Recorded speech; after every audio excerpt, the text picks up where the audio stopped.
द्वारा आज बैठक आयोजित की गई। प्रेस नोट भी आपको मिला हुआ है। सर्वप्रथम सबसे अच्छी खबर यह है, जैसा कि हमारे प्रमुख सचिव स्वास्थ्य ने कल परसों बताया, अब हमारे धीरे धीरे मेहनत करने के बाद प्रदेश के माननीय मुख्यमंत्री जी के मार्गदर्शन में कई जनपद कोरोना मुक्त ही हो रहे हैं। पीलीभीत हुआ, महाराजगंज हुआ, इसके बाद हाथरस हुआ, अब शाहजहांपुर भी कोरोना मुक्त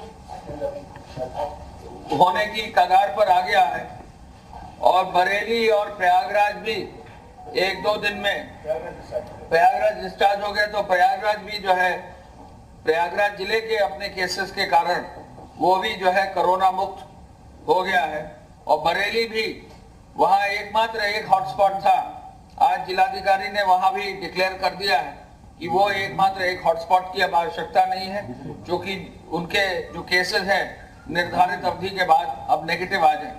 जो पूरे प्रदेश के लिए ये खुशखबरी है कि जहां एक और जो है जिलाधिकारी, वहां के पुलिस के अधिकारी, स्वास्थ्य के अधिकारी, वहां के जो सफाई और पूरा सैनिटेशन कर रहे हैं, सभी अर्बन और रूरल बॉडीज के, पंचायती राज के, नगर निगम के, वो सभी लोग जुटे हुए हैं। सभी विभागों ने जहां एकजुट होकर माननीय मुख्यमंत्री जी के वर्क प्लान के अंतर्गत कार्य किया है, तो एक और से कई जिले जो है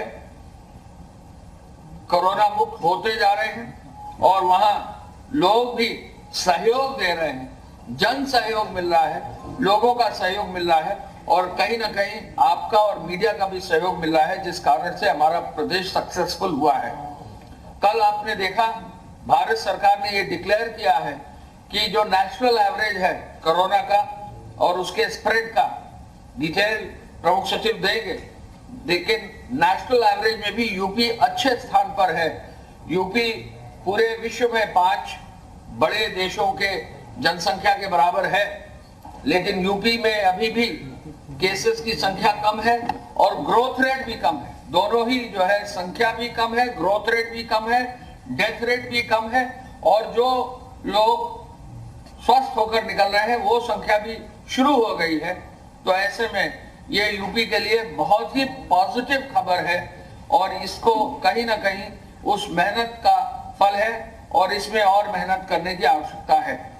आज माननीय मुख्यमंत्री जी ने जो विशेष रूप से जिस चीज का रिव्यू किया है वो है हमारे निराश्रित लोगों के लिए जो 1000 रुपए की धनराशि दी गई। शहरी और ग्रामीण क्षेत्रों में जो छूटे हुए और निराश्रित पात्र लोग हैं उनको भी युद्ध स्तर पर चिन्हित कर 1000 रुपया देने का उन्होंने निर्देश दिया है। अब तक उद्योग विभाग और आईआईडीसी की कमेटी के माध्यम से जो मुख्यमंत्री जी डेली टीम 11 का रिव्यू कर रहे हैं, अब तक 23,70,000 श्रमिकों को राज्य सरकार ने अपने संसाधन से 236.98 करोड़ रुपया भरण पोषण भत्ते में बांटा है। 236 करोड़ 98,23,70,000 से अधिक व्यक्तियों को बांटा है। और हम ये बताना चाहेंगे कि इसका भी ब्रेकअप है। इसके ब्रेकअप के अनुसार जो अभी तक बांटा है, कोविड-19 के विभिन्न आयामों के अंतर्गत 24 मार्च को 5,97,000 श्रमिक जो है पहले पंजीकृत थे। अब ये बढ़कर निर्माण श्रमिकों की संख्या 13,51,000 हो गई है, यानी 135.10 करोड़ निर्माण श्रमिकों को बैंकों में दिया गया है। शहरी क्षेत्रों में ठेला, खोंचा, रेहड़ी लगाने वाले, रिक्शा, ई रिक्शा चालक, पल्लेदार, रेलवे के कुली भी हैं जो अभी जो है कोई उनकी आमदनी नहीं है, दिहाड़ी मजदूर और भी इस तरह के लोग हैं। शहरी क्षेत्र में उनको 1000 रुपया धनराशि दी गई है। वो भी लगभग 5,82,000 श्रमिकों को 58.19 करोड़ दिया गया है। और ग्रामीण क्षेत्र में जो विभिन्न व्यक्ति अलग अलग श्रेणी के हैं उनको 4,37,000 निराश्रित व्यक्तियों को 43.69 करोड़ दिया गया है। तो सब मिलाकर 23,70,000 श्रमिकों को लगभग 236 या 237 करोड़ रुपए की धनराशि बांटी गई है। औद्योगिक क्षेत्रों की इस योजना के अंतर्गत जो ये काम उद्योग विभाग ने किया है, सबसे बड़ा हस्तांतरण पूरे प्रदेश में ये है। और इसकी जो है माननीय मुख्यमंत्री जी ने आज विशेष समीक्षा करके अपनी ओर से भी जो है कहा है कि इसमें अब कुछ भी अगर छूट गए हैं, कहीं अगर रजिस्टर नहीं भी हुए हैं, उनको युद्ध स्तर पर रजिस्टर कराकर उनको आगे ले जाया जाए। औद्योगिक इकाइयों के माध्यम से जिन व्यक्तियों को तनख्वाह दी जानी है, उसमें भी विशेष रूप से काम किया गया है और अब तक जो संख्या है वो आई है 35,968 इकाइयों में 524.51 करोड़ वेतन का भी भुगतान कर दिया गया है। ये भी उद्योग विभाग की एक महत्वपूर्ण जो है उपलब्धि है और उसमें कुल मिलाकर जो है 33,968 इकाइयां हैं और अभी कुछ इकाइयां छूट गई हैं लगभग 1000, उनसे भी बातचीत करके उनको भी जो है वेतन भुगतान करने का प्रोत्साहित करके कार्रवाई की जाएगी। इसके साथ साथ 6,603 बंद इकाइयों को शुरू कर दिया गया है। इसके साथ साथ हम ये भी बताना चाहेंगे कि जो पीपीई और मास्क के निर्माण की इकाइयां हैं, 72 में से 70 इकाइयों को अब क्रियाशील कर दिया गया है और साथ साथ 40 नई और इकाइयों को, जो पहले 99 हमारी सैनिटाइजर्स की इकाइयां थी, 99 प्लस 40 और यानी 139 और इकाइयों को जो है अब सैनिटाइजर बनाने की अनुमति हो गई है। 412 इकाइयां जो है मेडिकल इक्विपमेंट और मेडिकल के सामान बनाने के लिए चल रही हैं। फ्लोर मिल और आटा मिलों में भी 910 मिलें अब चालू हो गई हैं और बंद तेल मिल में भी अब चालू करके 419 तेल मिल और दाल मिलें भी, चूंकि दाल का सीजन आ गया है, 267 दाल मिलें शुरू की गई हैं और काम कर रही हैं। इसके साथ साथ आज बैठक में माननीय मुख्यमंत्री जी ने यह भी निर्देशित किया कि जो भी शिक्षण संस्थान है, जो भी चिकित्सालय हैं, जो भी कार्यालय हैं, वहां यदि अस्थायी कर्मचारी हैं, आउटसोर्सिंग के कर्मचारी हैं, लॉकडाउन के कारण यदि उपस्थित नहीं भी हो पाए हैं, तो उनके भी मानदेय में कोई कटौती न की जाए और ऐसे कार्यरत कर्मियों को भी भुगतान मानदेय का जो अवशेष है वो भुगतान कर दिया जाए। ऐसी कहीं कहीं से जो है शिकायत मिली थी, उन शिकायतों का भी अब निवारण कर दिया गया। आप अवगत हैं कि मनरेगा के श्रमिकों को 27,15,000 जो श्रमिक थे उनको 611 करोड़ रुपया 30 मार्च को माननीय मुख्यमंत्री जी के एक बटन दबाने से ऑनलाइन हस्तांतरण किया गया था। आप अवगत हैं कि 3 अप्रैल को वृद्धावस्था, निराश्रित महिला, दिव्यांगजन और कुष्ठावस्था पेंशन का 86.71 लाख लाभार्थियों को 871 लाख रुपया ऑनलाइन हस्तांतरित कर दिया गया था। आपको ये भी अवगत है कि भारी मात्रा में जो लोग खाद्यान्न चाह रहे थे, सबको खाद्यान्न का जो है अवेलेबिलिटी कर दी गई है। इसके कल फिगर्स हमने रिलीज किए थे। ये भी माननीय मुख्यमंत्री जी द्वारा जो है यूनिवर्सल वितरण, यूनिवर्सलाइजेशन ऑफ खाद्यान्न का भी निर्देश दिया है पीडीएस के अंतर्गत। वो कार्य भी शुरू हो गया है। और एक और भी नई चीज उन्होंने कहा है कि जो बीपी और N95 मास्क हैं, वो उसका रिव्यू कल जब उन्होंने सभी medical colleges, private medical colleges के साथ वीसी में किया है, सभी पर्याप्त मात्रा में जो भी बचाव के इक्विपमेंट है अलग अलग जगह पर भिजवा दिया जाए। सीएमओज और जो भी सीएमएस है, जहां भी जिलाधिकारी है, इसको रिव्यू करके उपलब्ध करा दे। कम्युनिटी किचन की व्यवस्था का भी रिव्यू उन्होंने किया है और ये कहा है कि संक्रमण क्षेत्र में जहां प्रभावित लोग हैं, वहां आप जहां संक्रमण मुक्त हो गए हैं, फिर भी आगे के समय में भी सावधानी बरती जाए, लॉकडाउन की व्यवस्था यथावत जारी रखें और जहां संक्रमण खत्म भी हो गया है वहां पर भी बहुत छूट ना दी जाए और उसमें बहुत अच्छे से सावधानी से कार्य किया जाए। अन्य राज्यों के समस्याओं के संदर्भ में मुख्य सचिव साहब को और जो नोडल अफसर हैं उनको संवाद बनाए रखने का उन्होंने निर्देश दिया है। अन्य राज्यों में जो यहाँ के यूपी के रहने वाले हैं उनसे निरंतर संवाद बनाकर उनकी समस्याओं का भी समाधान करने का निर्देश उन्होंने दिया है। मंडियों के संचालन के लिए रणनीति बनाने के लिए जिलाधिकारी, पुलिस विभाग के और मंडी विभाग के अधिकारी का निर्देश दिया है कि सोशल डिस्टेंसिंग वे सुनिश्चित करेंगे। और अंत में हम ये भी बताना चाहेंगे कि हमें अब जो पता चला है कृषि विभाग के माध्यम से कि जगह जगह गेहूं की खरीद भी शुरू हो गई है और अब 5154 क्रय केंद्रों पर व्यवस्था करते हुए लगभग 33,158 मैट्रिक टन गेहूं की खरीद भी कल तक हो गई है और ये प्रोक्योरमेंट की व्यवस्था भी सुचारू रूप से शुरू हो गई है। पुनः मैं कहना चाहूंगा कि 23,70,000 श्रमिकों को लगभग 237 करोड़ रुपए की धनराशि भरण पोषण भत्ते के रूप में बांट दी गई है। मैं प्रमुख सचिव स्वास्थ्य से रिक्वेस्ट करूंगा कृपया जो है वो अपनी ओर से डिटेल अपने स्वास्थ्य विभाग का और जो हमारे क्षेत्र कोरोना मुक्त हुए हैं उन पर विशेष रूप से विवरण सभी को आपको दें और जो खुशखबरी हमारे लिए कोरोना मुक्ति की है उससे अवगत कराएं। गेहूं की खरीद हो गई है 33,158 मैट्रिक टन। जी धन्यवाद।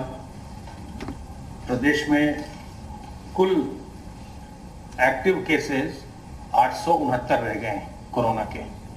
969 में से अब केवल एक्टिव केसेस 869 रह गए हैं, 869।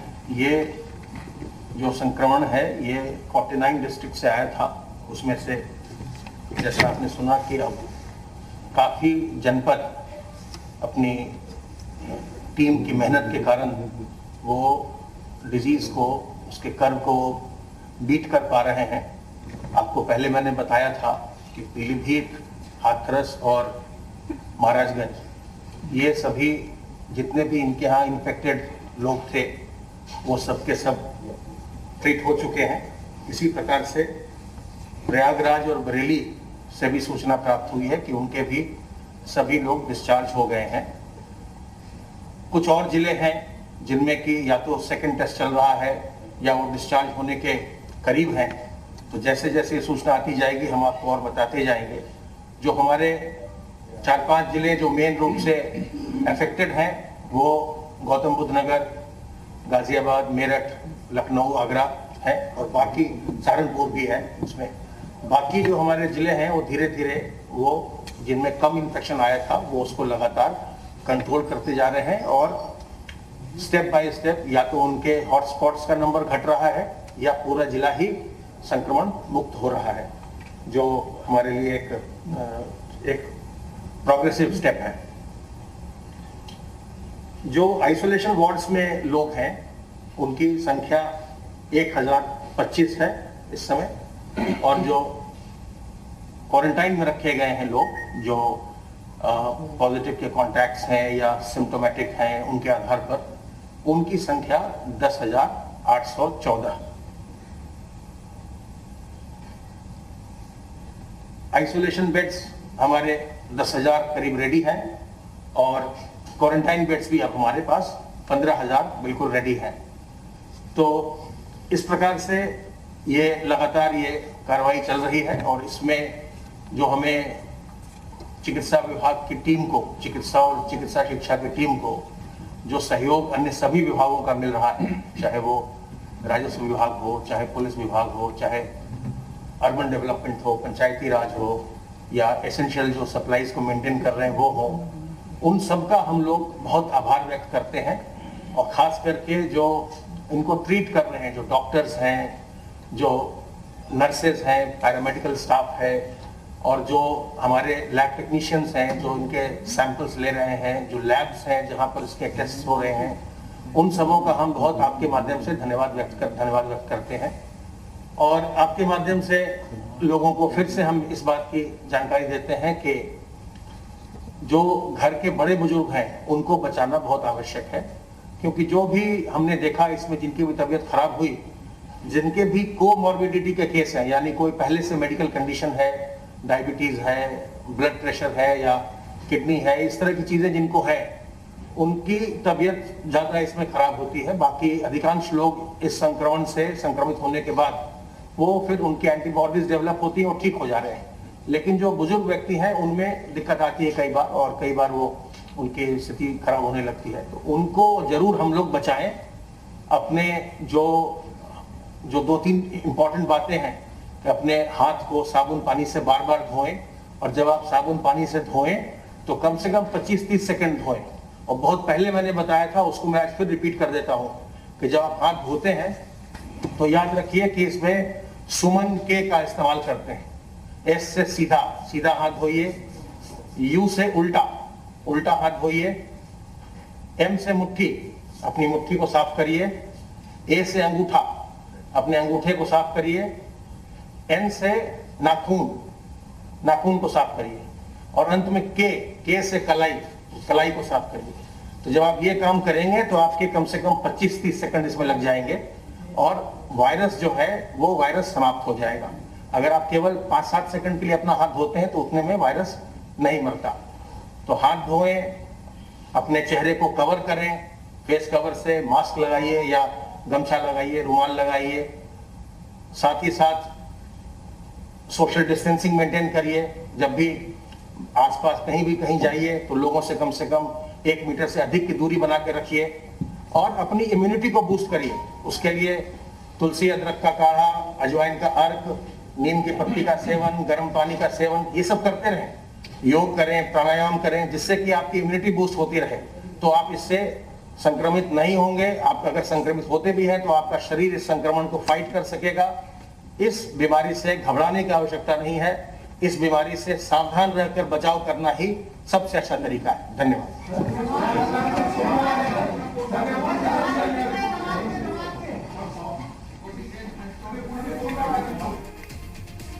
तो कोरोना पर यूपी सरकार की प्रेस कॉन्फ्रेंस आप सुन रहे थे। यूपी में कोरोना के 869 एक्टिव केस हैं। कई जिले ऐसे हैं जो कि कोरोना फ्री हो चुके हैं, और 49 जिलों में कोरोना संक्रमण पहुंचा है। कहां से कैसे कितने केस आए हैं, ये जानकारी दी गई। कई जिलों में संक्रमितों का सेकेंड टेस्ट चल रहा है। सभी जिलों में हालात काबू में है। उत्तर प्रदेश में कोरोना को लेकर जो स्थिति है वो बाकी राज्यों से और कई फॉरेन कंट्रीज से भी बेहतर है, ये भी जानकारी प्रेस कॉन्फ्रेंस में दी गई।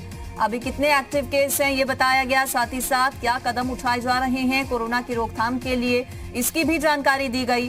कम्युनिटी किचन में किस तरह से काम चल रहा है, मुख्यमंत्री बेहद सख्त हैं ऐसे मामलों को लेकर भी जहां पर कोताही और लापरवाही बरती जा रही है, वहां पर भी एक बड़ा मैसेज देने की कोशिश हो रही है। कई जनपदों में कोरोना के खिलाफ लड़ाई कामयाब हुई है, ये जानकारी प्रेस कॉन्फ्रेंस में दी गई। और एक्टिव केस 869 हैं। 49 जिलों के ये लोग हैं, और कई जिले जो हैं वो कोरोना मुक्त भी घोषित किए जा चुके हैं। पहले से ही कुछ जिले इस श्रेणी में शामिल थे, लेकिन अभी हाल ही में प्रयागराज और बरेली भी कोरोना फ्री घोषित किया गया है। तो हालात जो हैं वो सुधर रहे हैं प्रदेश में। बाकी जो राज्य हैं वहां से डेथ रेट कम है। जनसंख्या को देखते हुए उत्तर प्रदेश की ठीक होने वाले मरीजों की भी संख्या लगातार बढ़ रही है, इसकी भी जानकारी दी गई। तो हालात उत्तर प्रदेश में बेहतर हैं और केस नंबर और जो डेथ रेट है वो भी कम है। सभी विभागों ने एकजुट होकर कोरोना के खिलाफ लड़ाई में हिस्सा लिया, और ये लड़ाई अभी जारी है। ये कहा गया कोरोना के खिलाफ जन सहयोग मिल रहा है, और जन सहभागिता बहुत जरूरी भी है इस जंग में कोरोना के खिलाफ जो चल रही है जीतने के लिए। ठीक होने वाले जो मरीज हैं उनकी भी संख्या लगातार बढ़ रही है। जीत हासिल कर रहे हैं हम कोरोना के खिलाफ जंग में, लड़ाई में, ये कहा गया इस प्रेस कॉन्फ्रेंस में। छूटे हुए निराश्रितों को भी 1000 रुपए भरण पोषण भत्ता दिया जाएगा। और आज टीम 11 के साथ जब मुख्यमंत्री ने बैठक की, उस दौरान भी सीएम योगी की ओर से ये आदेश दिया गया कि जो बचे हुए मजदूर हैं जल्द से जल्द उनको भी सरकार की ओर से जो सहायता राशि का ऐलान किया गया है वो पहुंचे। रिक्शा चालकों, पल्लेदार, कुली, दहाड़ी मजदूरों को भी भत्ता दिया गया। शहरी और ग्रामीण इलाकों में छूटे हुए निराश्रितों को भी मदद दी जाएगी। 1000 रुपए का भरण पोषण भत्ता दिया जाएगा जो बचे हुए फिलहाल मजदूर हैं। 24 मार्च तक 5,97,000 श्रमिक थे और कई श्रमिक मजदूर ऐसे हैं जिन्हें राहत और सहायता राशि जो है वो दी जा चुकी है।